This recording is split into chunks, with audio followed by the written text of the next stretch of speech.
How are you, my dear brothers and sisters? So meaning, my dear brothers and sisters, we will do anything for the sake of our loved ones or our loved one. This seems into our Lord Jesus Christ, who died for us on the cross to save us in our punishment. While we read, my dear brothers and sisters, in chapter 5, verse 8, in Romans, while we were still sinners, Christ died for us, my dear brothers and sisters. If we love totally our God, we will decide to give up our sins, even gradually, step by step, by ladder, to let go. Otherwise, honestly, my dear brothers and sisters, I want to do my sins before. Satan's asking me to do again. Do it. No eye can see. Nobody's there. Nobody's here. Something sins in flesh before. But I'm afraid. I don't wanna choose wrong. I don't wanna choose my past, really, or to do living in my past again and again and again. Because you know what, my dear brothers and sisters, I'm afraid to blot out my name in the book of life.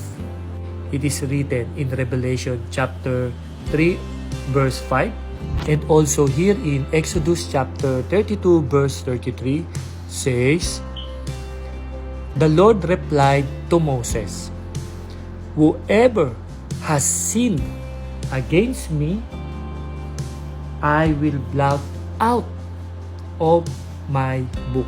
And personally, I really love the Holy Spirit, our Holy Spirit. We tackled it before into our previous videos.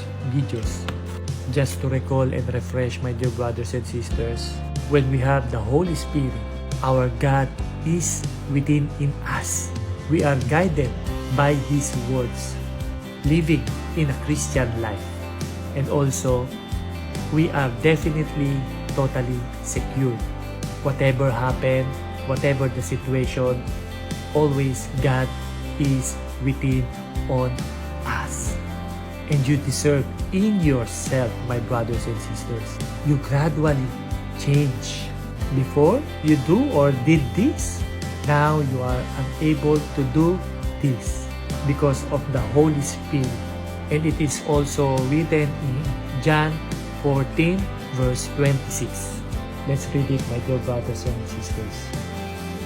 But the Advocate, the Holy Spirit, whom the Father will send in my name, will teach you all things and will remind you of everything I have said to you. Do you know, my dear brothers and sisters, in the Bible, it says that we are impossible to change by our own strength.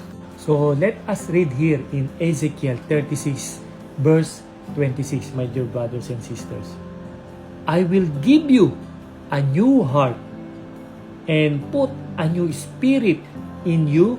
I will remove from you your heart of stone and give you a heart of flesh. And I will put my spirit in you and move you to follow my decrees and be careful to keep my laws.